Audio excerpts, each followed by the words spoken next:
क्या आप कभी ऐसे किसी इंसान से मिले हैं जिसकी लाइफ में कोई भी प्रॉब्लम ना हो, जो अपनी लाइफ से इतना ज़्यादा सैटिस्फाइड हो कि उसे कोई भी चीज़ बॉदर ना करती हो? हम सभी के लाइफ में प्रॉब्लम्स हैं।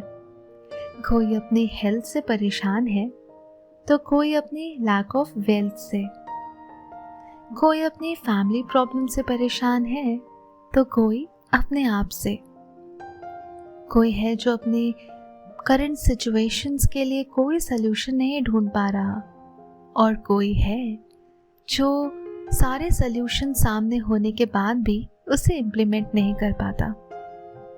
हम सभी के लाइफ में प्रॉब्लम्स हैं। कोई भी प्रॉब्लम से छुटकारा नहीं पा पाता।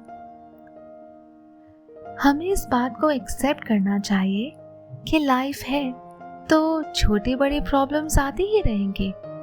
ऐसे में दुखी होकर उसी के बारे में सोचने से अच्छा है कि हम अपना ध्यान उसके सल्यूशंस में लगाएं, और अगर इसका कोई सल्यूशन ही ना हो तो किसी और प्रोडक्टिव चीज़ों पर फोकस करें। सो फ्रेंड्स, आज जो कहानी मैं आपके साथ शेयर करने वाली हूँ वो इसी मोटिव के अराउंड रिवॉल्व करेगी कि सबसे बड़ा प्रॉब्लम क्या है या सबसे बड़ा प्रॉब्लम किसका है। आई होप आज की स्टोरी आपको अच्छी लगे। सो चलिए शुरू करते हैं आज की कहानी।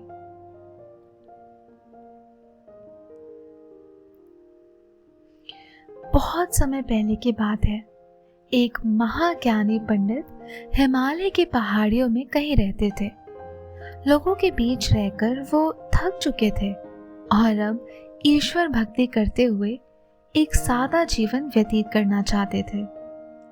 लेकिन उनकी लोकप्रियता इतनी गहरी थी, उनके सॉल्यूशंस इतने ज़्यादा डीप और प्रैक्टिकल थे कि लोग अनफेवरेबल कंडीशंस में होने के बावजूद इस प्रसिद्ध महाज्ञानी पंडित को ढूंढ निकालते थे।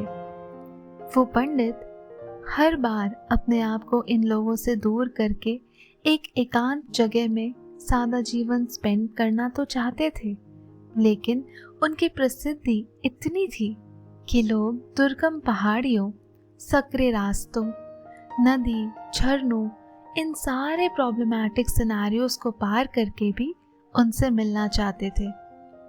उनका मानना था कि ये विद्वान उनकी हर प्रॉब्लम्स का सल्यूशन ला सकता है। इस बार भी कुछ लोग ढूंढते हुए उनकी कुटिया तक जा पहुंचे। पंडित जी ने उन्हें इंतजार करने के लिए कहा। 3 दिन बीत गए। अब और भी कई लोग वहां पहुंच गए। जब लोगों के लिए जगह कम पड़ने लगी तब पंडित जी बोले, आज मैं आप सभी के प्रश्नों का उत्तर दूंगा, पर आपको वचन देना होगा कि यहाँ से जाने के बाद आप किसी और से इस स्थान के बारे में नहीं बताएंगे, ताकि आज के बाद मैं एकांत में रहकर अपनी साधना, अपने मेडिटेशन को कंप्लीट कर सकूं। चलिए आपने अपनी प्रॉब्लम्स बताइए। ये सुनते ही किसी ने अपनी परेशानी बतानी शुरू की, लेकिन वो अभी कुछ शब्द ही बोल पाया था कि बीच में किसी और ने अपनी बात कहनी शुरू कर दी। सभी जानते थे कि आज के बाद उन्हें कभी भी वो पंडित जी से दोबारा बात करने का मौका नहीं मिलेगा, और इसलिए वहां पे मौजूद हर एक इंसान चाहता था कि उसकी प्रॉब्लम्स को पहले सुना जाए और इस लास्ट अपॉर्चुनिटी को कोई भी मिस नहीं करना चाहता था। इसलिए वे सब जल्दी से जल्दी अपनी बात रखना चाहते थे।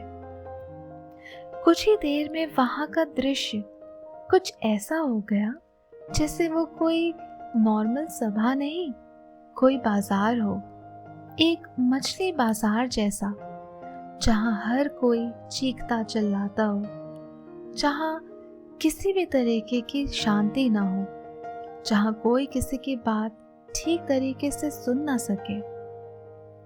और अंततः पंडित जी को चीख कर बोलना पड़ा, कृपया शांत हो जाइए, अपनी अपनी प्रॉब्लम्स एक पर्चे में लिखकर मुझे दीजिए। क्योंकि वो जानते थे कि इस तरीके से जब सारे लोग अपना अपना प्रॉब्लम्स शेयर करेंगे तो वो किसी की बात समझ नहीं पाएंगे, और इसलिए उन्होंने ये सजेशन दिया कि हर कोई एक लेटर में अपनी सारी प्रॉब्लम्स को लिख दे। सो वहाँ के हर लोगों ने ऐसा ही किया। उन लोगों ने एक लेटर में अपने लाइफ की वो प्रॉब्लम्स लिख ली जिसका वो सल्यूशन उस पंडित से सीखना चाहते थे या जानना चाहते थे। सभी ने अपनी अपनी समस्याएं लिखकर आगे बढ़ा दी। पंडित जी ने सारे पर्चे लिए और उन्हें एक टोकरी में डालकर मिला दिया। वहां पर प्रेजेंट सारे लोग शॉक्ड होकर देखने लगे कि पंडित जी ये क्या कर रहे हैं। एंड उसी टाइम उस पंडित जी ने कहा, इस टोकरी को एक एक करके एक दूसरे को पास करिए और हर व्यक्ति को एक पर्ची उठाना था और उसे पढ़ना था।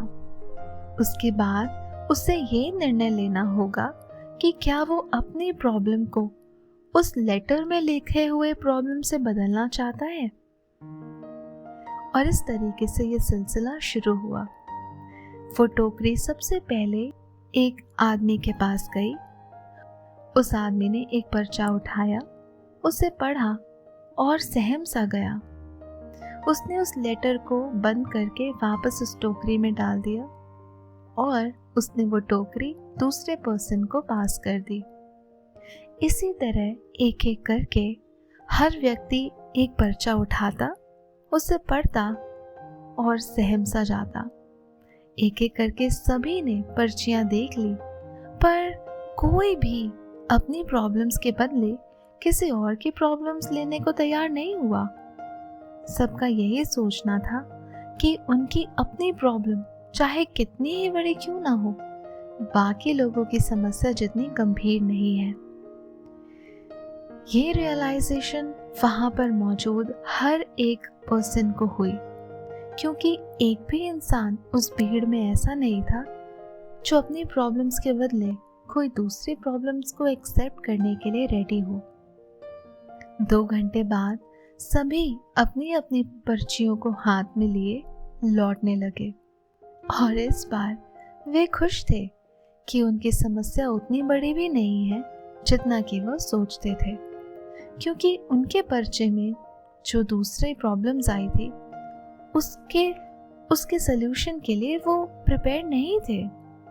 उन्हें ऐसा लगा जैसे करंट सिचुएशन में जो प्रॉब्लम वो फेस कर रहे हैं वो उसे फिर भी बेहतर तरीके से फेस कर सकते हैं।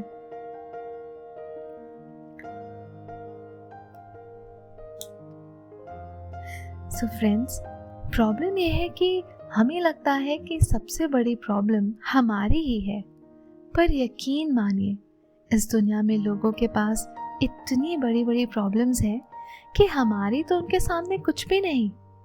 इसलिए ईश्वर ने जो भी दिया है उसके लिए थैंकफुल रहिए और एक खुशहाल जीवन जीने का प्रयास करिए। हर रोज अपने आप को बीते हुए कल से बेहतर बनाएं। एक दिन आप काफी बेहतर बन जाएंगे। सो फ्रेंड्स, इसके साथ आज की स्टोरी यहाँ पर एंड होती है। मिलते हैं नेक्स्ट एपिसोड में। Till then, signing off.